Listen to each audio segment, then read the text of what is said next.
This all started a year ago, the day my dad called me out of the blue. He never just called. Like ever. So when my phone lit up with Dad, second line while I was reviewing a funding pitch for my startup, I already knew something weird was coming. He didn't even ask how I was doing, just said, "Taylor, can you come home next weekend? We need to talk. It's important." And of course I went. Now let me back up a second. I'm Taylor Whitman, youngest in the Whitman family, and as far as my brothers were concerned, the freelance dropout who played with code. Bryce, the eldest, was a hotshot venture capitalist, all tailored suits and espresso rants about crypto. Noah, 2 years younger than Bryce, strutted around in legalese like a peacock in court. He's a corporate attorney, always pitching opinions like they're truth. Me, I moved out to Seattle, built a fintech app nobody believed in, and lived on ramen and stubbornness. My dad, Martin Whitman, God rest him, was this old-school tech pioneer who made his first million before I was born. He founded Whitman Ventures, raised it like a third child, and ran it like a quiet monarch. But here's the kicker. My brothers were always the golden ones. Private school, prestige internships. Dad brought them into board meetings when they were barely old enough to shave. Me, I got a slap on the back and a "you'll figure it out, kid." I did, but not the way they expected. So I flew back last year, sat in that giant, too quiet, smart mansion my family called the Glass House, and stared at my father across the kitchen island.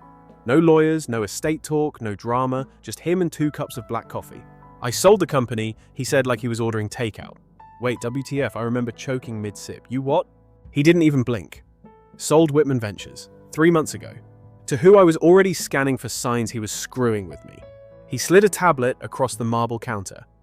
To a firm called Ember and Ash, private equity out of San Francisco. New CEO took full control last month. I clicked the contract.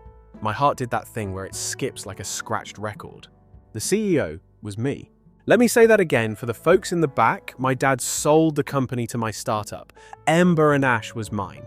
Not just mine, I founded it, built it, grew it from one GitHub repo and a sketchy WeWork subscription.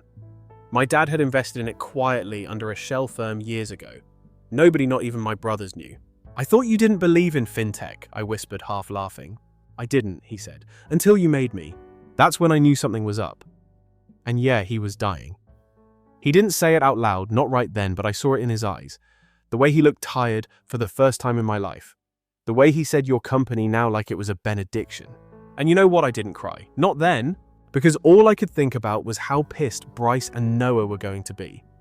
6 months later, Dad passed in his sleep. Quiet. No drama. Just gone.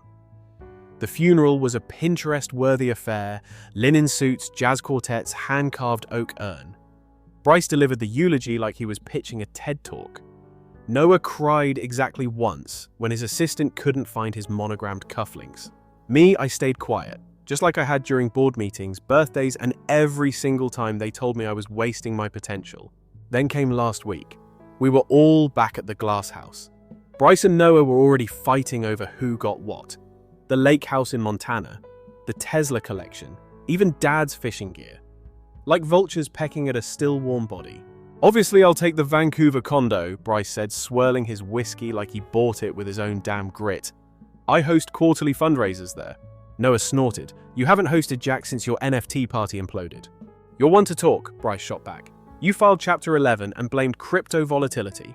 I sat by the window, tuning them out, watching the AI-tended lawn prune itself like we lived inside a Black Mirror episode. I felt like a stranger in my own childhood home. That's when Margaret, Dad's longtime lawyer, walked in. Impeccably dressed, all business. "The reading will begin shortly," she said, "but there's a change." Bryce perked up.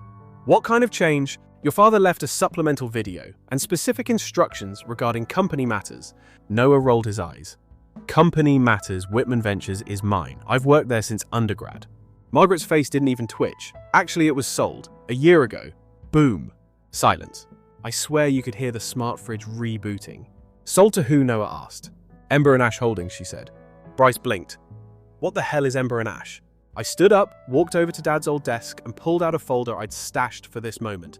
"It's mine," I said. "I'm the CEO. I own Whitman Ventures now. You're standing in a house funded by my Series B." Bryce's mouth moved, but nothing came out. Noah looked like he swallowed a cactus. "You're joking," he finally muttered. "Nope." Dad wouldn't do that. He did, 3 years ago. Why you, Bryce asked, voice rising. You left. You ran off to screw around with coding boot camps and blog startups. I looked him dead in the eye. Yeah. And while you two played rich sons of tech royalty, I built a company from scratch, got Series A funding, scaled past your projections, and bought the legacy you were too entitled to protect. Noah laughed, but it was shaky. This is fraud. Nope. Margaret cut in, flipping open the paperwork. Legally documented, signatures, timestamps, audited contracts. Your father didn't want to leave a company, he wanted to leave a legacy. And here's the best part. The estate, all those properties they were fighting over, they were owned by Whitman Ventures, which now meant they belonged to me. I almost pitied them, almost. But then Bryce snapped. You set us up, he hissed. You manipulated him. No, I said I respected him. You just assumed you'd win by showing up. Margaret handed them each a packet. Your father left a final condition. If you want a place in the company or your trust funds, you'll need to complete a 2-year executive training program. Entry level. WTF, Bryce spat. I have a yacht. I'm not starting as an intern. I leaned on the table. Then maybe call your yacht broker. You're going to need a new address. And that was just the beginning. This morning, I got a call from HR. Not mine, Whitman Ventures HR. Hey, Taylor, Maria said, voice all chipper. Bryce and Noah showed up 15 minutes early. Want us to start orientation. I almost laughed into my smoothie. They really came, I asked. Yep. Matching Patagonia backpacks. One of them brought a monogrammed pen set. Want to guess which one? Bryce, I said, without missing a beat. Maria laughed. Bingo. I hung up and stared out the window of my office top floor of our new Seattle HQ. Floor-to-ceiling glass, minimalist design, zero bullshit. The same kind of office I never got in Dad's building. Back then, I was just the daughter who liked coding too much. Now I was the one holding the master keys. My phone buzzed again. This time it was a text from Margaret. Your father's Phase 2 documents are ready. Want to review before we meet the boys. Phase 2. Oh boy. See, what my brothers didn't realize yet was that this wasn't just about putting them in their place. It wasn't about revenge. It was about testing them. Seeing if they could actually do the damn work. I wanted them to earn something for once. Not because it looked good on paper, not because of a surname, but because they got up every day and tried. That's what Dad wanted too. But it wouldn't be easy. At 10:02 a.m., they walked into my office. Both looked like they hadn't slept. Noah had bags under his eyes and was holding a disposable coffee like it might kill him.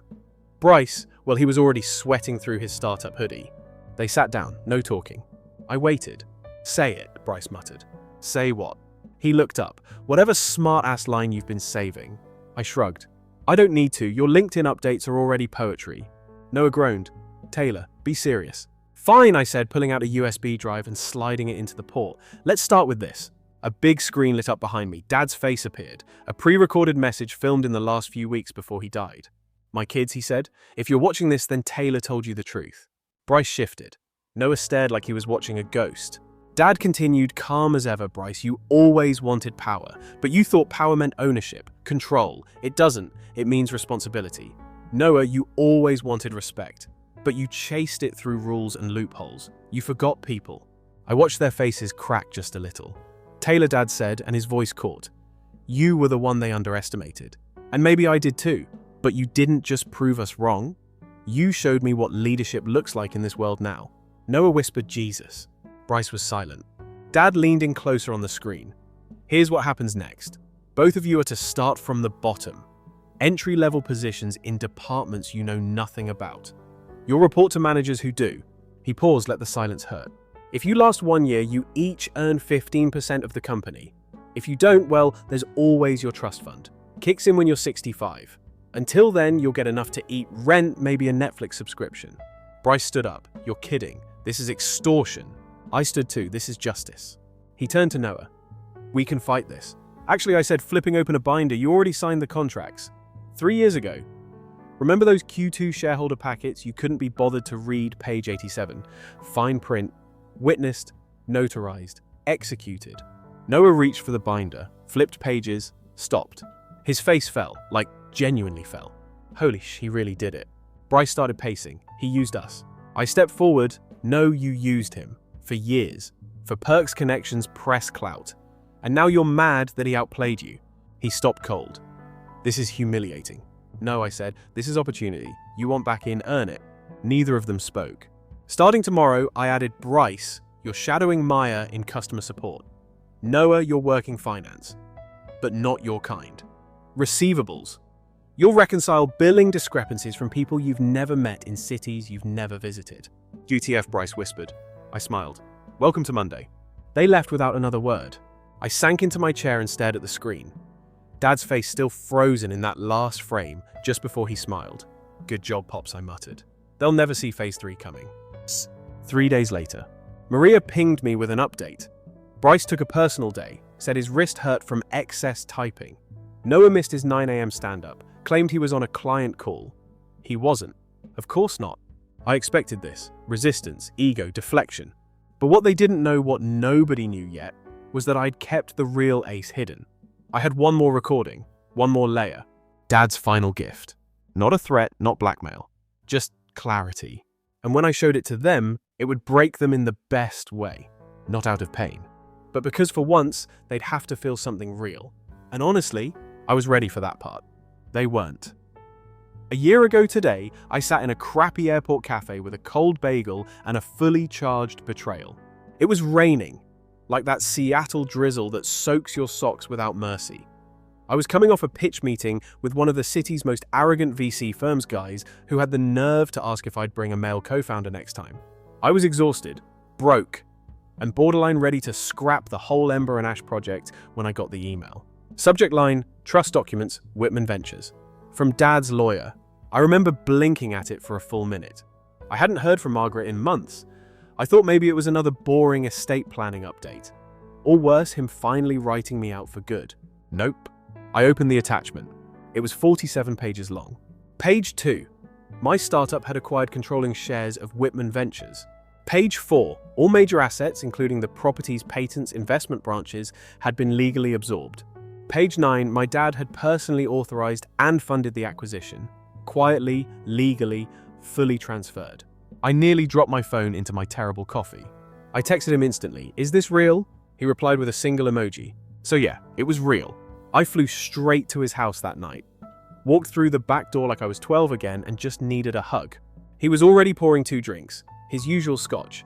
My whiskey ginger extra lime. No words, just vibes. Finally I said, you gave me everything. He shook his head. No, you took everything, I just made sure no one stopped you. That was the first time he ever said he was proud of me. Not after my first angel round. Not after I graduated from a tech incubator program with 2 patent-pending prototypes. Not even when I got featured in some fintech newsletter that Noah claimed was irrelevant. Just then, just over drinks and shared silence. Then he pulled out a yellow legal pad. You want to change the game, he asked. Let's write the rules. And that's when Phase 2 was born. See, Dad was a smart man, old school but not dumb. He saw my brothers for what they'd become, 2 entitled clowns, playing kingmakers with a legacy they didn't earn. He didn't want drama when he was gone. He wanted impact. So we made a plan. We built a staggered trust framework. Hidden transfer clauses. Fine print gotchas embedded in reports they never read. We even structured the corporate bylaws to require retraining for executive reinstatement. He called it the reversal doctrine. I called it poetic justice. But here's the thing, I haven't told anyone. It wasn't just about punishing them. It was about saving them. Because for all their faults, Bryce and Noah were still my brothers. They weren't monsters, just lazy, arrogant. Wrapped in bubble wrap made of privilege and compliments. Dad said it best, you can't teach humility. You have to force people to find it. So we built a machine that would do exactly that. Not a guillotine. A grinder. Something slow, relentless. Designed not to destroy, but to rebuild. I thought that was the end of it. Until 2 weeks later. I was back in Seattle, buried in code, when I got another text.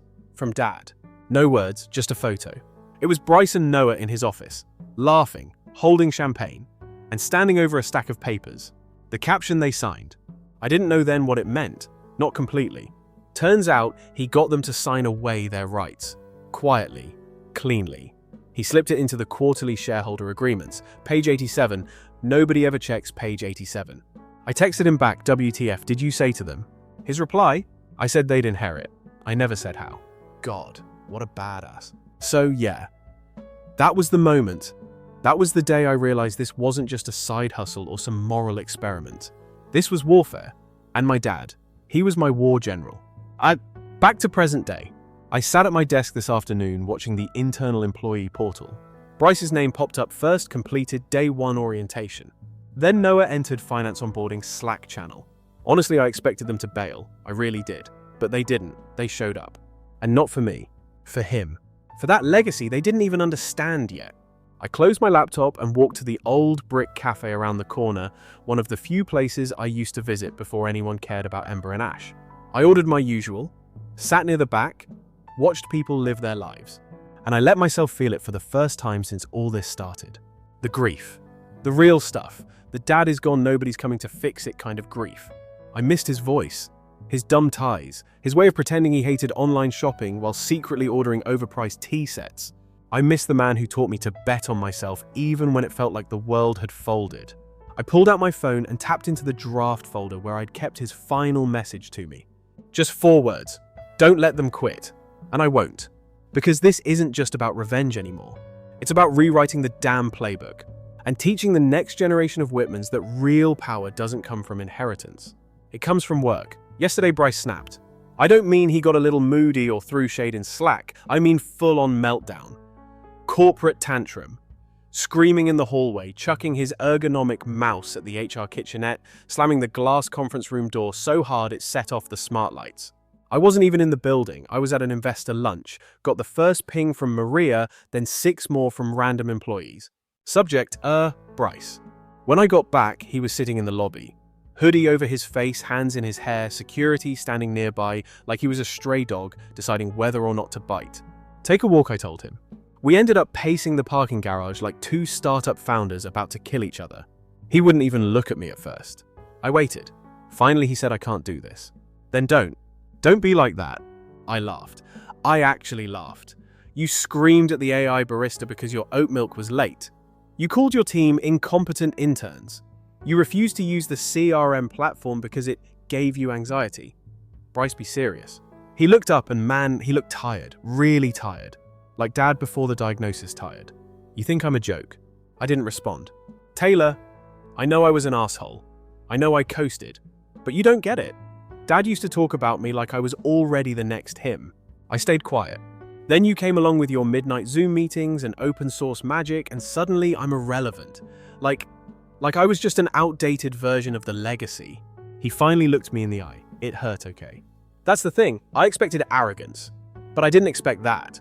So I sat down on the concrete next to him, crossed my legs like a teenager with bad posture. You hurt me too, I said. He blinked. You and Noah. Every time you called me the hippie tech dropout. Every time you said I was wasting my time or asked if my app was a dating site. You don't get to rewrite that history. He nodded slowly, like he finally heard it.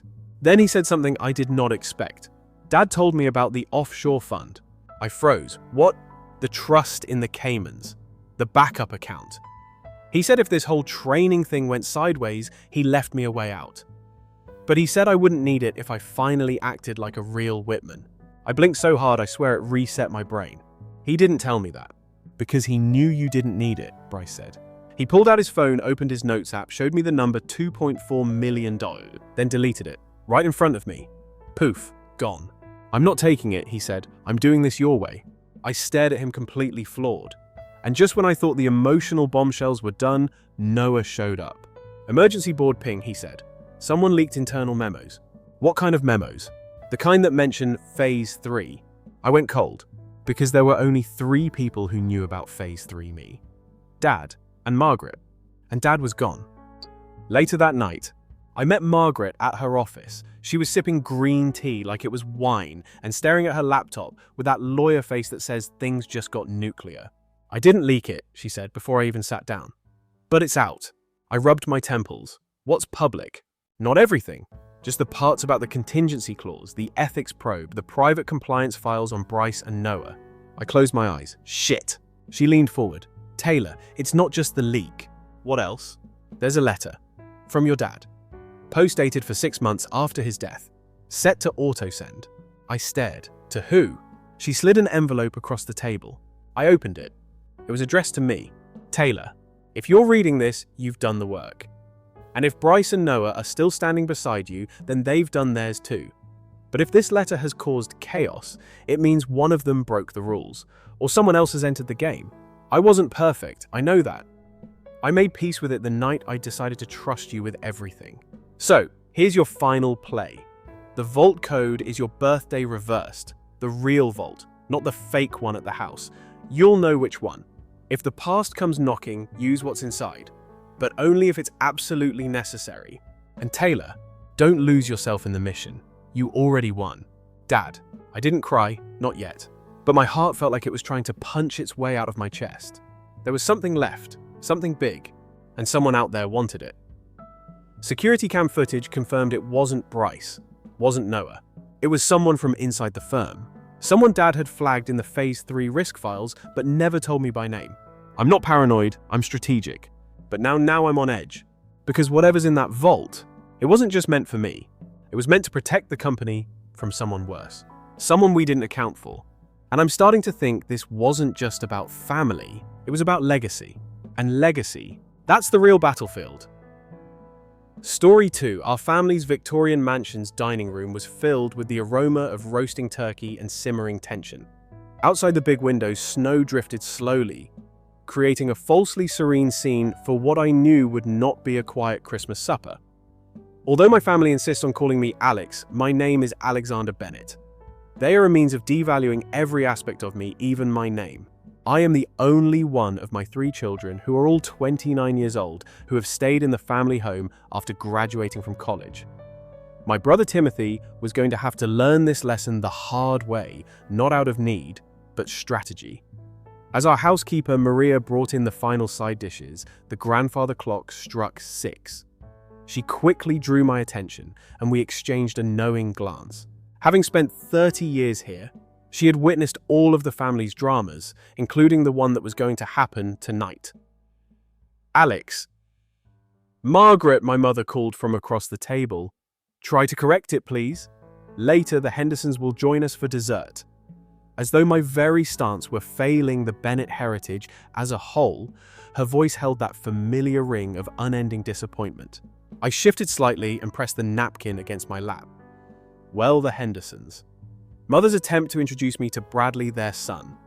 She described my work choices as strange, but I was reportedly fortunate to attract another acceptable mate. Timothy and his wife Diane, who were both dressed as though they had just stepped out of a luxury magazine shoot, were seated opposite me. 3 years prior, he had assumed control of his father's investment company, a role that he neither earned nor merited.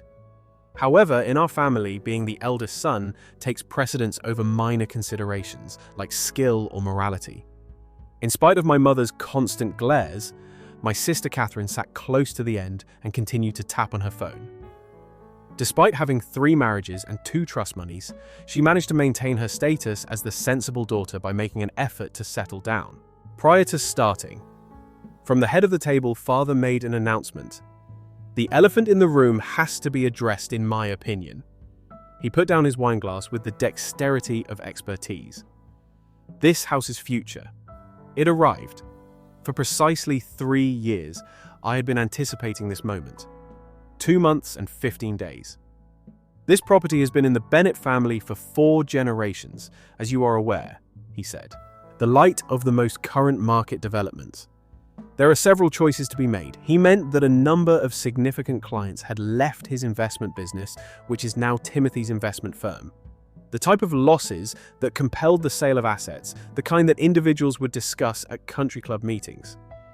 Timothy bent over. He couldn't help but grin. Father is trying to tell you, Alex, that you need to find a home of your own. The home is being sold. Letting the moment unfold, I took a little sip of water. Is that correct? Catherine, who had now looked up from her phone, said, Don't act surprised. You cannot expect to stay here indefinitely. There are some of us who have real families to consider. She got to know her most recent fiancé and his 3 kids from 2 prior unions. Unbeknownst to her, the fiancé had already spent the majority of her trust cash on a Miami boat charter business that had failed. Right now, the market is doing really well. Timothy went on adopting the patronizing tone he had mastered since he was a young boy. I already have a number of potential purchasers, high-end programmers. Most likely they will demolish it and construct opulent condominiums. A hand shot to Mother's throat. Destroy it. But this house is simply a house, Mother Timothy, my dear. He interrupted her. Change is necessary for progress. In addition, Alex needs to develop her independence. You've got a week to gather your belongings and depart. I carefully put down my glass of water. That's intriguing. Tim, describe these developers in more detail. He always wanted to flaunt his business sense, so he pretended a little. Prestigious companies. Top dollar. You wouldn't comprehend the intricacies of such transactions, of course. I reached for my briefcase next to my chair and said, actually, I fully comprehend. When they first came to me 3 months ago, I had my team do extensive research on them for that reason. The space would remain motionless. Your group. For the first time in years, I heard a note of uncertainty in my father's voice. With a smile, I pulled out a thick folder. Indeed, my legal team. You see, they were quite concerned about the potential buyer's history of fraudulent dealings, especially given my position as the property owner. Timothy's fork clattered against his plate. What are you discussing? Oh, did I forget to mention, I laid the property deed on the table. I bought this house 2 years ago through a holding company. Of course, when Great Aunt Adelaide's estate was settled. Impossible, Father snapped. The house was tied up in the family trust. It wasn't for sale. The trust you borrow begins repeatedly to cover the firm's losses. I arched an eyebrow. The same trust you defaulted on last spring. The bank was quite happy to sell to a buyer with liquid assets and excellent credit. They particularly appreciated my cash offer. Mother's face had gone pale. Catherine's phone slipped from her fingers. You're lying, Timothy sputtered. This is some kind of joke. Would you like to see the documentation? I opened the folder. I have everything here. The deed, the transfer records, even the receipts for the property taxes I've been paying while letting you all live here. Rent-free. But your job, Mother whispered. You work in that little tech startup. I laughed softly. That little tech startup went public last year. I'm the Chief Innovation Officer and one of the founding partners. Did none of you ever actually Google my company? We're valued at just over $4 billion. The ensuing hush was deafening. Outside, the snow continued to fall, adding another pristine layer to the grounds. I legally owned, so I continued about that 1-week notice to vacate. I think 24 hours is more appropriate, don't you? After all, progress demands change. Timothy's face had turned an alarming shade of red. This is not possible. We are related. Family, I pulled out another document. Like when you falsified my signature to access my trust fund last year. Or when you mortgaged this property to meet your gambling bills. His mouth expanded and closed like a fish out of water. Diane suddenly got quite interested in her napkin. How did you... Father started. No, I finished for him. I know everything. Every loan, every scam, every hidden account. And after tomorrow, so will the SEC. The grandfather clock chimed again, its voice reverberating to the startled quiet. I wasn't done, though. There was one more discovery to come, one that would shatter the Bennett family to its very core. Calmly, I added, let's now discuss the true fate of Great Aunt Adelaide's original will. The one that vanished the evening before she passed away. Timothy paid her a visit in the hospital to discuss the matter. I was surprised at how quickly Timothy's face became white from crimson, because he was aware that what was about to happen would ruin all he had planned and stolen to create, including his reputation. Silently, Maria started to take away the unfinished supper dishes. She moved carefully and precisely, as if she didn't want to scare the creatures in the room. After my epiphany, the turkey was forgotten and had gone cold. I kept taking out a USB disk the night before Great Aunt Adelaide passed away. Something intriguing was captured on the hospital's surveillance cameras. Do you want to watch it, Timothy? Or should I just explain how you threatened to alter our dead aunt's will? Hold on. Timothy's voice broke. Suddenly he felt as though his well-ironed collar was suffocating him. Why halt? This is the purpose of family dinners, isn't it? Sharing recollections. I linked my tablet to the drive. The video is quite clear. It is 11:42 p.m. when you enter her room. It was corroborated by the nurse's statement. She heard you yelling that you were more worthy of the fortune than your useless sister, and her fingers shook as she went for her wineglass. What's she talking about, Timothy? Nothing. He lost his temper. This is a lie from her. Really? Since the video shows you departing with documents at 12:37 a.m.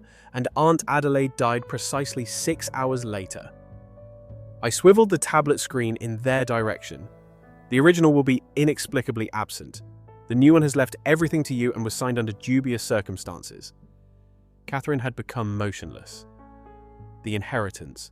Your loan to me for the settlement of my divorce was taken. For her I completed everything. From the equity of this property, from the estate, and from my trust fund. Using assets from his family to offset his trading losses, Timothy has been operating a pyramid scam for years. Diane jolted out of her seat, scuffing the wooden floor. I need to breathe. Take a seat. I spoke aggressively. You assisted him in forging the paperwork you signed for the SEC. Her face was pale as she slid back down. You've been looking into us. There was more confusion than rage in Father's voice. Your own household, no dad. Since discovering the original will in Timothy's office safe 3 years ago, I have been taking precautions. The head of Timothy jerked up. My workplace was broken into by you. I was actually admitted by your secretary. Do you recall Linda, the person you dismissed, for being incompetent when she threatened to reveal your interaction with the investors? I grinned a little. Since then, she has maintained stellar records while working at my IT firm. Everyone jumped as they heard Mother's wine glass smash on the floor. I held up my hand to stop Maria from cleaning it up. Go away, I said quietly. Why don't you take the remainder of the evening off with full pay, Maria? Naturally. Additionally, don't stress over your work. When they're gone, you'll still have one. You can't just... Dad got things started. However, I interrupted him. Not possible. What exactly keep devoted workers safe? Decide on commercial matters pertaining to my own property. Do not be concerned. The agreement with Father Maria is unchangeable. In contrast to the paperwork Timothy stole from the family business. Spreading bank statements and transaction data like a hideous Christmas dinner centerpiece, I opened another folder. 14 shell corporations. I explained that there were 23 bogus accounts with over $12 million in embezzled money, pointing to the highlighted passages. Really, you thought no one would notice? With his mask finally breaking, Timothy said, I was defending our legacy. The business was failing. There was no value in Father's investments. Timothy. Father was now wearing a purple face. Have you done anything what I learned from you? Timothy growled. Isn't appearance the most important factor? At all costs, maintain the family name. How much I chuckled quietly. Let's discuss the price. The price of enrolling me in boarding school when I was 12 due to my challenging behavior. The price of stopping my college funding because I decided to pursue technology rather than finance. The price of falling for Timothy's fabrications about my mental illness. I stood and walked to the window outside to try to warn you about his schemes. The snow had started to fall more forcefully. The veil of nature drying over the estate I now ruled. Here's the true price though. In the morning, I went back to them. All fraudulent transactions will be reported to the SEC. Timothy's role in Great Aunt Adelaide's death will be proven to the FBI. Additionally, the House of Cards will be exposed as the family business. It has changed. You will ruin us, Mum muttered. No, Mum. That's what you guys did. All I'm doing is turning the lights on. At last, Catherine, who had been unusually silent, spoke. How about me? My trust fund has been depleted. Months ago, I verified that Timothy had entered it. He did the same with mine, in the same way that he has been handling the company's pension fund. Your new fiancé, by the way, is aware that he has been assisting Timothy in hiding the money abroad. Catherine's expression fell flat. An additional costly engagement ring was reduced to dust. I'm not entirely uncaring, though, I said. Catherine, I've made arrangements for you to receive a modest stipend, enough to maintain a basic standard of living until you eventually complete the degree you put off. Mother, too. In Palm Beach, a cozy condo is waiting for you. You won't be impoverished, but your social circle won't be as impressive. And me, Timothy's voice could hardly be heard. I grinned the same icy grin that he had given me innumerable times during the years. You receive only what you are due. An attractive view of the exercise yard from a 6-8 cell. Unless you want to strike a bargain, of course. His expression lit up with hope. What's the matter? Be honest with them. I said plainly. Everything. About Adelaide, about the company, about all the lies and schemes. Prior to leaving, provide them with closure. For the first time in his life, Timothy glanced around the table at his wife shaking, our shell-shocked parents, and Catherine's weeping. There was nothing left for him to do. His voice started to shake 6 years ago. Father appointed me CEO. His next discovery, however, would rock our family's foundation much more than my earlier ones. Because Timothy's offenses were far more serious than financial ones. They went right to the core of the issues that had split our family apart decades before. Our mother recoiled at every word of Timothy's confession, which poured forth like poison from an old sore. Catherine weeps more frequently as our father ages. When my father appointed me CEO, the company was already in trouble. He kept looking at his hands. His oil interests had collapsed. Despite the failure of our real estate endeavor in Bay, we maintained appearances by utilizing Adelaide's trust fund to fill in the blanks. Father muttered, "My sister's money. My sister was stolen from by you. Father, you educated me well." Timothy's chuckle lacked substance. Do you recall when Alex discovered those anomalies in the family books at the age of 12? I recalled that they had sent me to boarding school for that reason. A challenging child need discipline. They said, "Actually, I found the initial wave of financial fraud. It's hardly the worst part, though." Timothy lowered his voice. Adelaide's death night. She was well informed. A forensic accountant was employed by her, intended to reveal us all. Father Timothy's eyes had taken on an odd fevered sparkle, and Mother's face was pallid as we all told them. Inform them of the true initiator of this. Who taught me how to manipulate, accounts, conceal assets, and establish shell companies? Father got up so suddenly that his chair fell back. "Keep silent." "No," I interrupted. "Even though I already know, let him finish." "Father, I discovered your old records. The ones that are concealed in your study drawer's fake bottom. Records dating back 30 years. Catherine let out a little fragmented sound. "Dad, it was for the family." The father's voice broke. "I did everything I could to keep us in our position. Our name. Even if it means putting me away." I inquired in a low voice, even accepting Timothy's assessment that I was unstable. "I attempted to warn you about the firm's demise, but you turned the entire family against me." "You were too intelligent," he said. "Too perceptive, similar to Adelaide. We were all suffocating on the truth, which lingered in the air like smoke. I went on when she threatened to reveal you. Timothy handled things just how you had instructed him to. However, he became careless. Evidence left behind." I took out one last piece of paper. Adelaide's most recent blood test results revealed high potassium levels according to a hospital document. Her illness could not account for that. "Father, were you aware of this part? Were you aware that your kid progressed from deception to homicide?" The sound of Mother's retching reverberated throughout the hallway as she fled the room. Diane's costly manicure was digging half moons into her palms as she remained still. "I didn't." Father staggered back. "Tell me you didn't, Timothy. The name of the family." Timothy's tone was uncannily serene. "Above everything right now, Father, guard the family name you speak. Your teachings."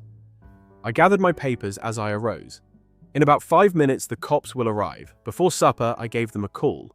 On Christmas, you're having us arrested. Hysterically." Catherine's voice increased. "Catherine, no, Father and Timothy are going to be arrested. The repercussions are different for you and your mother." I gave her an envelope. "The lease for your new residence, enrollment documents, and the first year's tuition for the community college closest to your new residence. It's time to start living." Her hands were shaking when she accepted the envelope. "Why? Why aid me since you suffered harm? Also, enabled and spoiled. Yes, but not in a criminal way. Not like them." In the distance, sirens could be heard growing louder. Timothy started to head for the door, but I grabbed my phone instead. "The home is encircled. All tonight my security crew has been on duty. Security group." At last, Diane said something. "Did you honestly believe that I would face a killer and financial scammers without any protection?" I grinned a little. After all, this family taught me something. Have a backup plan at all times. Harry's footsteps filled the hallway as the front door opened. FBI agents followed 2 police detectives into the dining room. The main investigator, Mr. Timothy Bennett, declared that you were arrested for embezzlement and financial fraud. And in your instance, Timothy Adelaide Bennett's alleged murder. They read their rights to them. Mother was leaning heavily on the doorframe when she returned. I approached her while displaying an additional envelope. "The Palm Beach condo," I said quietly. "It's quiet." "Not at all. I opened an account with enough money to live comfortably, if not luxuriously." "Why?" she muttered. "Following everything that we did to you. For hatred requires too much energy. I would like to utilize mine, constructing a new object." I went to the window to observe the snow blanket and their footsteps as they escorted Father and Timothy out of my property in handcuffs, removing any evidence of their presence. I was standing in the same dining room 3 months later, but things had changed. Light had taken the place of the bulky draperies, contemporary panels. Local artists' creations have replaced the imposing oil paintings of Stone Bennett's forebears. Light air and the sound of youngsters laughing filled the space. The mansion, which had formerly housed chilly family meals, had been transformed by me into a technical education center for impoverished children, offered talks on entrepreneurship, robotics workshops, and coding training. Maria continued to administer the home, but now she was paid according to her actual value and had full benefits as the center's operations manager. With straight A's, Catherine had completed her first semester at community college. Determined to help other families avoid our mistakes, she pursued a degree in social work. In addition to helping at the local library and rather surprisingly demonstrating skill as a children's storyteller, Mother was finding tranquility in Palm Beach. Both Timothy and his father were incarcerated for 20 and 12 years respectively. Diane had turned state's evidence and filed for divorce. In return, she was given probation. The family business had been shut down and the victims of their deception had been compensated with its legal assets. The Bennett name was no longer associated with prestige or money, but I was creating a new legacy founded on creativity, learning, and true worth. After Father's study, I read the most recent update from the program director of the Education Center while I sat in my office. They had quadrupled enrollment. Job offers were already coming in for our first cohort of coding students. Catherine sent me my midterm scores and my phone buzzed. Everything is back to normal. I appreciate the second opportunity. Gazing out at the grounds where kids were now playing in the snow, I grinned. The echoes of past conflicts and old falsehoods were replaced by their laughing. There was a little picture of Great Aunt Adelaide on my desk. The same passion of justice and truth that had ultimately cost her life but had also brought about change was shining in her eyes. The family still owns the house. Silently, I told her image. Just a better family outside a new sort now. Once more the snow started to fall, but this time it seemed more like rebirth than burial. I had learned the greatest at times. The destruction of what others have created is not revenge. It's replacing it with something better. As night fell, I went around the Bennett Technology Education Center's corridors. In the dining room where the ill-fated Christmas meal had destroyed my family's illusions, a group of young ladies were working on a coding project while listening to the cheerful banter of the final students departing for the day. One of them raised his head. "Can you assist us with this algorithm, Miss Bennett?" I took a seat at the same table where I had been 3 months before, but this time there was hope instead of animosity. "Of course," I smiled. "Because that is what true power is. Let's create something incredible. The power to build something new from the ashes of what was lost, not the capacity to destroy." I had at last discovered my real inheritance in it. I made one important stop before going to the board meeting. 15 years ago, the little coffee shop on Oak Street looked just as it did now. Our regular corner table was occupied by Martha, my grandmother's dearest friend, and the former head of accounting for the peanut sector. "When are you coming today?" I wondered. At 78, she pushed a cup of coffee toward me while grinning. Her eyes were as keen as ever. "Don't you think it's time I settled onto the chair and nodded?" They were unaware that I learned how to interpret business financial figures from you. That you assisted me in comprehending what they were actually accomplishing with the corporation when I was 16.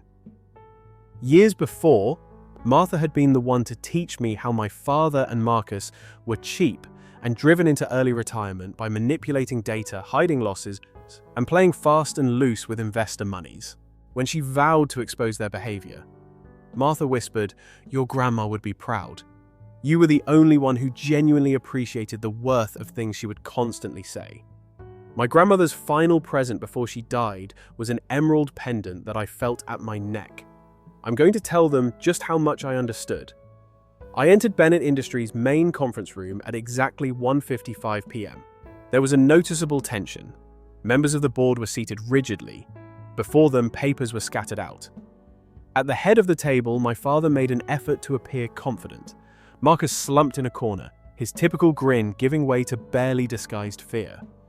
Mom sat close to the entrance, looking a little less put together than normal in her fashionable clothes. She most likely spent the morning learning how many of her friends and acquaintances relied on my anonymous contributions. "Let's get started," I said, obviously sitting down across from my dad. Dad began, "This meeting was called," but I interrupted him. I triggered the shareholder rights provision, which requires notice of material changes in ownership, which is why this meeting was called. I got my laptop open. Let's examine the figures. The projector comes to life, revealing a convoluted network of stock transfers, investment vehicles, and sham corporations.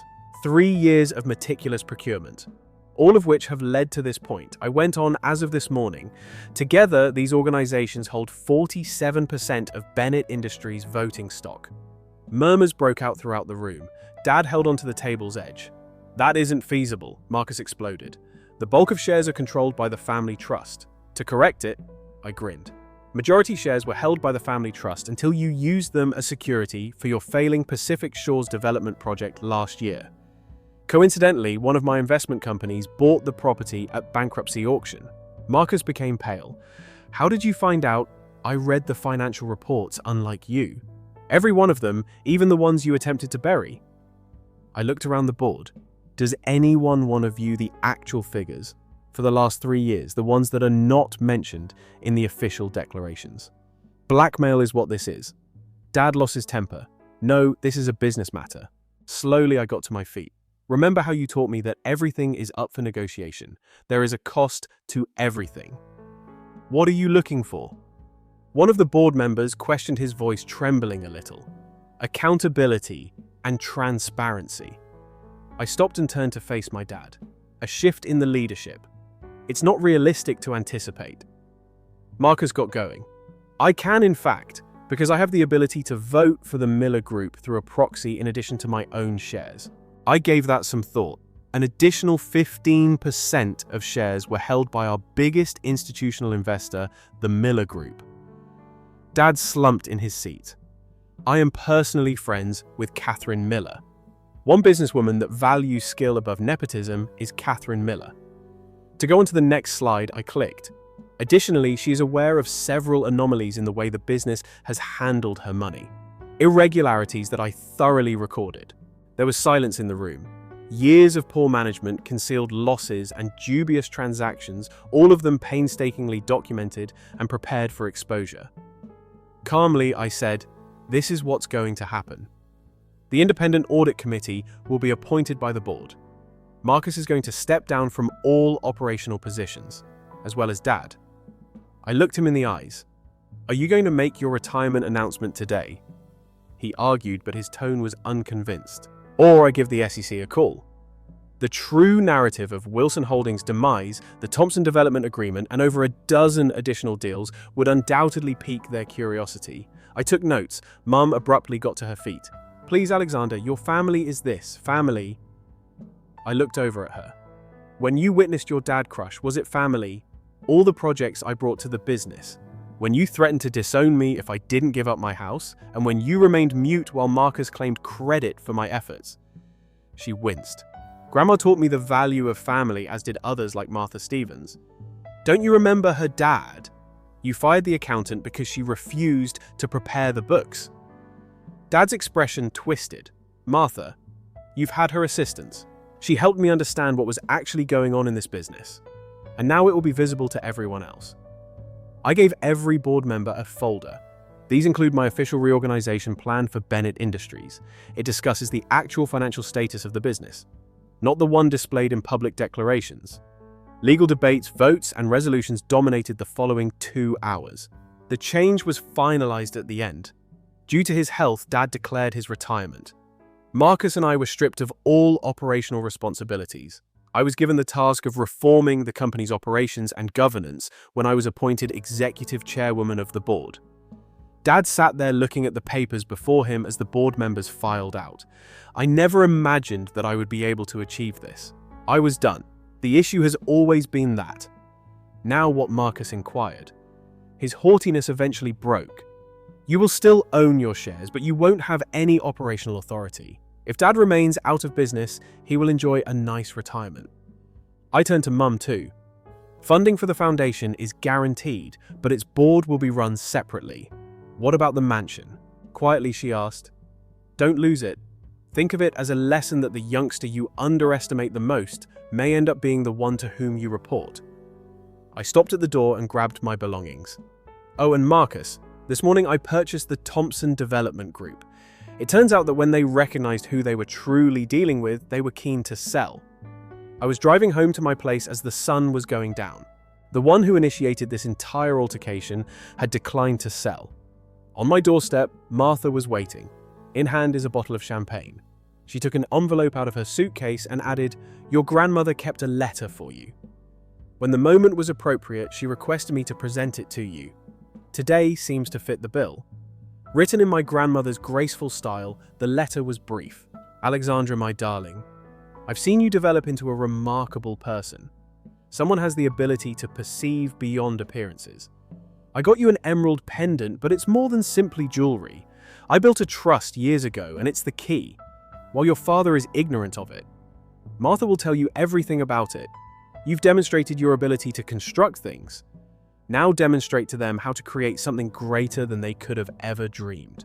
Grandma, I love you very much." I stroked the pendant once more as comprehension finally set in. Martha grinned. "Are you prepared to learn the truth about your grandmother's legacy?" I opened my door to let her in and nodded. Because ripping things down isn't always the greatest form of retaliation. It's about taking something they never appreciated and turning it into something new. They also wanted me to sell the house. The property was never the issue. It was about refusing to be shoved aside again, about not giving up. A single email was sent to every Bennett Industries employee the next morning. Although it's frequently required, change isn't always pleasant. We're going to create something truly remarkable together. And everyone's opinion will count this time. Sincerely, Bennett. Industries Executive Chairperson Alexander Bennett. Sometimes, the lessons we learn along the journey are more significant than the fights we win. I had been taught for years by my family that I was insufficient. Ultimately, I showed them that I was more than they could have ever guessed, and the house they so much desired. I'll probably keep it.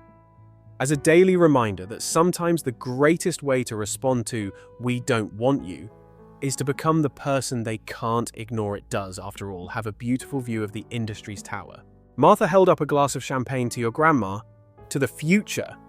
I reminded them that some items aren't for sale and corrected them while grinning. Not homes, not values, and most definitely not value. Tomorrow, we'll offer fresh challenges and chances to rebuild the organization as the sunset over the metropolitan skyline painted the sky in hues of victory. I wouldn't give up, though, for the time being, sitting in the house. Sometimes the best retaliation isn't retaliation at all. So I was right where I needed to be. It's demonstrating to them your true self. While they were busy making you seem smaller, and I had only just begun.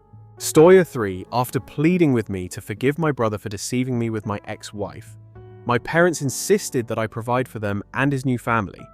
I recently got divorced at the age of 34 because my wife Amy, a 26-year-old woman, cheated on me with my brother Jake, a 26-year-old man. Yes, my family did choose them over me, but karma had other plans to show you how my whole existence came to an end with this terrible betrayal. I'll start from the beginning. Growing up in suburban Boston, Jake, who was born when I was 8 years old, was always the golden kid. Our parents Sarah, 56, and Robert, 58, are the ones who see us. They weren't too hostile, but I appeared to disappear. Without a doubt, I was considered an afterthought. We were constantly reminded of this fact throughout our whole childhood. I can vividly remember taking first place in my first science fair in 6th school. I spent months developing a working model of solar system dynamics, complete with rotating planets and orbital computations. The judges gave me a special praise for my mathematical correctness in addition to first prize. Jake practiced for T-ball, just practiced, not even a game. Thus, my parents were not present at the ceremony. Jake's participation ribbons were all over the walls of our living room, and my medal was left on the mantle for a week without being opened before disappearing into the basement. That influenced our entire childhood. My straight A's were greeted with distracted nods while Jake's grades were applauded. When I enrolled in the advanced placement program, my mother first worried that Jake could feel awful about his ordinary coursework. For his 16th birthday, Jake was given a brand new car to boost his self-esteem. Dad claims that in order for me to pay for college and purchase my own clothes, I had to begin working part-time at the age of 16. It was rather challenging to graduate from high school. When Jake was only 10 years old, my parents spent the whole of the ceremony taking pictures of him playing in the stands rather than watching me receive my diploma and deliver my valedictorian speech. They missed my announcement of my MIT scholarship because Jake was complaining about being bored. Because Jake seemed a little depressed about all your accomplishments, a celebratory meal for Jake's early baseball season was turned into a party. Mom even advised me to be more subdued when I expressed my desire to attend college. Jake had just joined the junior baseball team, so I hardly noticed that I had been admitted to MIT on a half scholarship. That's great, honey, but did you hear that Jake may start as a pitcher the next season? I remember realizing that nothing I ever did would be enough at that point, Mom added. The practice child was myself. Jake's real parenting attempt served as the test subject. With the money I saved from 3 part-time jobs, my scholarship, and my determination to never look back. When I was 18, I left for MIT.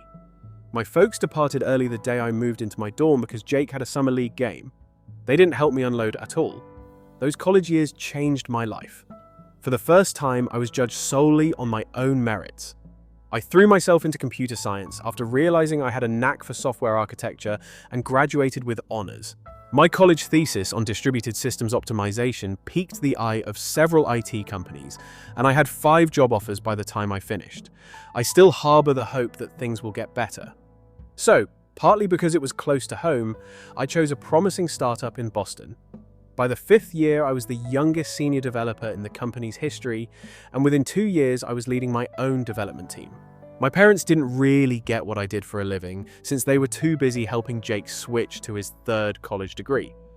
The true turning point in my life happened 4 years ago in a little coffee shop near my place of employment. There, while she was finishing her teaching degree, Amy and I met. She was a barista at the time. Somehow, she was able to remember both a personal trait and the sequence of each regular. She admitted that before she finally agreed to go out with me, she had been leaving supportive messages on my coffee mugs for weeks. I had been so preoccupied with my work that I hadn't even noticed. Our first date lasted 6 hours. We talked about everything, including our aspirations, worries, and families. When I told her about my early years, she replied as though she truly understood the difficulties facing my family. They're blind. They don't know what they were lacking. I had the impression that I was being observed for the first time. It felt unbelievable the next year. We cooked elaborate dinners together, trekked in New Hampshire, and spent weekends exploring Boston's secret bookshops. She encouraged me to pursue a major promotion at work, assisted me in preparing for the interviews, and was the one who appreciated my accomplishments the most. After 14 months, she cried with pleasure when I proposed, claiming she had been hoping I would. I thought our wedding was small and perfect at the time. My family spent the whole reception discussing Jake's new job possibility in California once they arrived. Mum really interrupted Amy's father's toast to show everyone a text message from Jake about his 2nd interview. In retrospect, I ought to have seen that as a red flag. However, Amy laughed and brushed it off, saying that she found their dedication to Jake endearing. Our marriage exceeded my expectations in every way. We spoke about establishing a family for 3 years, bought a beautiful condo in Cambridge, and traveled whenever we could. With photos of our trips and a little container garden on our balcony, Amy transformed our house into the warm, nurturing home I never had. And as a kid, she insisted that we worked as a team and would continuously criticize us. After failing to flourish in California because he didn't fit in with the startup culture, Jake reached out last year. He went back to Boston. He sent me a long email in which he spoke about how much he missed his elder brother and how he wanted to patch things up once he grew up. "Families should stay together," he wrote. Amy encouraged me to give him a chance after I'd been thinking about it for a week. "People change," she said. "Maybe they have accepted their defeats." Against my better judgment, I went out to dinner with Jake. The initial encounter was uncomfortable yet promising. Jake seems to have matured and gained self-awareness. "I wanted to make amends and admit that I had it easy as a kid," he said. I introduced him to Amy a week later and they clicked immediately. At first, everything seemed perfect, as I would discover later. Jake would come up for dinner a few times a week. He brought wine, told us about his adventures in California, and appeared genuinely interested in my work. When our parents started displaying their usual prejudice at Sunday dinners, he even defended me. I started to believe that we may actually be biological brothers. But all of a sudden, things started to shift. Jake began showing up to our house without warning sometimes, while I was still at work. Amy said they were just hanging out, and that it was nice to have company as she graded papers. He would stay for dinner, use my coffee mug, and engage in inside jokes and conversation with my wife. I decided to ignore the red flags, such as their abrupt quiet when I entered a room. The news of the pregnancy came after knowing looks at dinner and their chance encounters in the grocery store or coffee shop. And Amy's phone suddenly turned to the side as I sat next to her there. We were at home having dinner. Jake was there, of course, when Amy announced the news. I was thrilled, but Jake's answer should have told me everything. It did not surprise him in the least. Instead, he gave me a knowing, gratified smile that made my stomach turn. After that, Jake was always there. He would discuss how involved he would be with our child. Without asking, touch Amy's stomach and comment on the future of the unborn child. I tried to plan a romantic baby moon trip, but hubby unintentionally invited himself. "The baby needs both of us," he added. Amy agreed. I can still clearly recall the night I discovered I'd been lying awake replaying months of questionable incidents in my mind. Amy was sleeping soundly beside me, charging her phone on the nightstand. In our 6 years together, I had never once checked her phone. Although I valued privacy and trust, I had a desire to know something. While I was at work, they had hundreds of messages going back 6 months. We discussed the baby, made plans for their future together, and held covert rendezvous at hotels. Their baby. They had started sharing a bed shortly after he came back into my life. Assuming that I would be too close to the kid to leave, they had planned to notify me after the baby was delivered. So the pregnancy wasn't a coincidence. As I read every single message till daybreak, I felt my entire universe crumble one message at a time. When Amy woke up, I was sitting in our reading chair holding her phone. She knew right away what I had discovered. She cried. This was not what we wanted to happen. I just clicked with Jake. "You could never know me as well as he does." The phrase she used was really the most overused one in the history of affairs. "We didn't want to worry you, but we were going to tell you." Following my pregnancy. That morning, I gave my parents a call, hoping they would finally stand by me. Their response shocked me. "Jake committed a mistake, according to Mum. However, he will soon become a parent. You have to be the larger person and forgive him." Think about the baby. Think about the grandchild that was born during their younger son's affair with their elder son's wife. And again, they were shielding him. There are certain things that remain constant. I booked a hotel and phoned a divorce lawyer that day.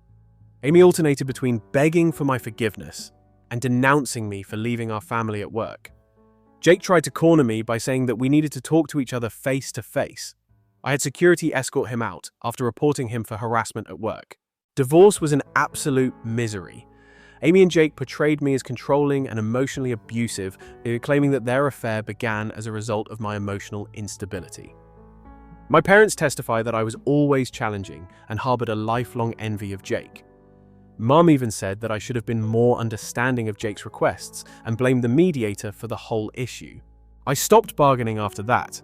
Amy was able to secure a reasonable settlement following our court appearance. It appears that having an affair with your husband's brother does not exempt you from paying alimony in Massachusetts. Small victories, however, include keeping the condo and most of my salary. I'm 34 years old, divorced, and completely cut off from my family at this point. I've instructed building security to never let them in, banned their numbers, and modified my email address. There are days when I wonder whether I could have prevented this in any way if I had been a better husband, brother, or son. Later on, though, I understood that I wasn't the one who had lied to everyone. It was not me who turned family against family. Everyone ultimately encounters karma, it was claimed. I'm tired of being the family's scapegoat, but I'm not sure whether that's true. I'm sick of having to be understanding when everyone else gets away with destroying lives. All my life, I have been the one to overlook the second best choice and the last-minute consideration. Not anymore. But just when I thought things couldn't possibly get much worse, they were going to get even worse. Update 1. When I stopped talking to my family following the divorce, I thought they would finally leave me alone. It's been almost a month after everything happened, and I've been trying to focus on recovering and moving on. But apparently, their thoughts were different. While I was in the middle of a crucial meeting with my development team yesterday morning, our office receptionist sent me a message. She claimed that Sarah, my mother, was in the lobby and demanded to see me. She apparently told everyone she only needed to chat to her kid for almost an hour, since Jake's previous incident at work had been witnessed by my team. After ignoring her and continuing with my work, everyone could see how uncomfortable I was. I started receiving calls from unknown numbers on my phone. My mother had apparently recruited other family members to try to get in touch with me. When I eventually answered one phone, I assumed it may be work-related, but it was my 54-year-old Aunt Linda, whom I hadn't spoken to in years. She started without even saying hi. Amy and your brother are having a lot of difficulties. The settlement money is running short, and Jake has yet to get employment. After that, no one wants to hire him, you know. It seems that Jake's romance with Amy, which somehow found its way into his business network, has damaged his image. Several employers withdrew their offers after doing background checks. The irony was too obvious for me to ignore. His acts for once had real consequences. However, this is where it becomes absurd. Apart from supporting their rent and groceries, my parents have also been covering Amy's prenatal care costs. They are currently in a panic as they run out of money themselves, and my father's retirement assets are being exhausted. The cure. They want me to provide money to the brother who destroyed my marriage and the lady who cheated on me. My mum didn't just arrive at work, she had a strategy. She knew I wouldn't answer their calls, so she decided to ambush me at work. After a threat to remain till closure, she began with a prepared speech on family duties and forgiveness. When I finally descended to the lobby to deal with the issue, when she said that it was easy for her to forget that I had to pay for my own college education. Both of our sons have always been supported by your father and me. Now is the moment for you to step up and help your brother through this trying period. It was incredible what I was hearing. A difficult area. After he had an affair with my wife, she became pregnant and he tried to claim the kid as his own. That is not a difficult stretch, but a deliberate series of choices. I interrupted her and forced her to go when she stupidly said, "Well, if you had paid more attention to Amy's needs before I phoned security." Before she went, I made a big announcement in the lobby that I was leaving my own brother and his pregnant kid behind. Several of my co-workers thought this was embarrassing even though they supported it. Later that night, Jake emailed me to let me know how to get past my barriers. Half-hearted apologies and barely veiled appeals for financial aid were mingled together in his newly created account. He wrote in the email about Amy's pregnancy problems, which I didn't know about, how they couldn't afford the necessary medical care, and how the stress was affecting my future nephew or niece. What really caught my eye was the ultrasound photograph that was attached. They were emotionally assaulting me with their unborn kid, despite the obvious manipulative methods. My father tried a different approach the next day, showing up to my apartment complex and seeming to be there just to chat. The front desk phoned and I refused to allow him in. He then stood in the foyer for 2 hours, telling everyone who would listen how his brother's family was suffering because of his successful kid. Since then, I've had to explain the situation to my building's administration and request that they prevent any of my family members from accessing. Even though it's uncomfortable to openly address my personal problems in this manner, I don't see any other option. The abuse has also extended to social media. Amy has been accusing me vaguely on Facebook, saying that her emotionally unavailable spouse left her during her pregnancy, and adding his own comments about how some people need to take charge of their own lives. These entries have been reposted by Jake. The irony of talking about responsibility while begging for freebies seemed to be lost on him. The way that they have misrepresented this tale enrages me. They paint me as the villain because I didn't support the people who tricked me. They seem to think that just because I'm doing well in my career, I have an obligation to rescue them from their own disaster. I've begun documenting everything, including emails, work-related issues, and social media posts. My lawyer says we could need it if they try anything legal. She's particularly concerned that they would try to get more help through the court system. The worst thing is that certain family members, friends and distant cousins have sent me notes urging me to prioritize my family and be a stronger person. They don't seem to understand that my last remaining family was destroyed by Jake and Amy. The constant pestering is wearing me down, but I'm unwavering in my determination to not help them. To handle everything. In addition to visiting a therapist, I'm considering looking for a new work somewhere else. I don't like the thought of running away, yet I don't know how to find peace. My own family has deteriorated to a degree I never thought possible. However, here we are. They are not simply asking for help. The same people that destroyed my life are trying to scare and pressure me into paying them money. It seems to me that this is far from done. People who are desperate act in desperate ways, and their desperation only grows. Update 2. Suddenly I received a notification from my ex-partner's lawyer. Jake and Amy were attempting to sue me for further support, claiming that their circumstances had changed and that their medical requirements had escalated. My attorney, who had been documenting every instance of their harassment, was furious but prepared. The court date was set for last week. Entering that courtroom seemed strange. Amy's attire emphasized her blatant pregnancy. Jake sat behind her in our father's old suit, and our parents sat just behind them, looking smugly arrogant. Their lawyer came first, and he delivered a story that nearly made me laugh. They argued that the original payment was inadequate because they had underestimated the emotional toll of the divorce. They claimed that Jake had been unable to obtain employment due to my history of workplace harassment, and they even hinted that Amy's pregnancy was in danger due to the stress generated by my vengeful conduct, which purportedly required specialist treatment due to high-risk conditions. My lawyer's response was devastating. My mother's theatrical performances were on the surveillance footage she began playing from my office building. Amy's efforts to enter through the back door and Jake's aggressive behavior. She then provided proof from social media, including a thorough timeline of their internet harassment campaign. The real surprise was their financial records. Jake had turned down several jobs because they were beneath him, not because I was pleading with the court for sympathy, because he was experiencing problems finding work. To maintain her status as an unemployed pregnant woman, Amy had declined a full-time teaching position. The most damning evidence was Amy's prenatal records, which showed a perfectly healthy pregnancy with normal costs. Their unborn child had been playing porn. The judge was obviously unhappy. When their lawyer tried to argue that mental distress required more assistance, the court cut him off. It appears that your client committed perjury. Do you wish to continue in this way, counselor? After a little pause, their lawyer returned with a serious look. Amy was sobbing. Jake looked pale, and their unified front had crumbled. The judge's ruling pleasantly pleased me. He not only denied their request, but he also reduced my alimony by 60%. He stated that this court does not hold parties that abuse the judicial system in high regard. It appears that Mr. Smith is the victim of a carefully thought-out plot to take advantage of him both emotionally and financially.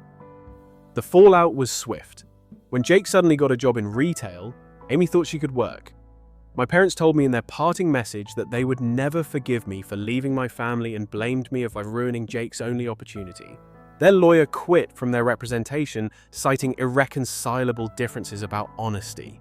They were prohibited from the premises, and security was stepped up by my organization. Through mutual contacts, I discovered that Jake and Amy were always fighting over money, and that my parents had taken out a second mortgage to cover legal expenses. I feel like I can breathe at last. The reduced costs allow me to replenish my finances, and I'm considering taking a job offer in Seattle.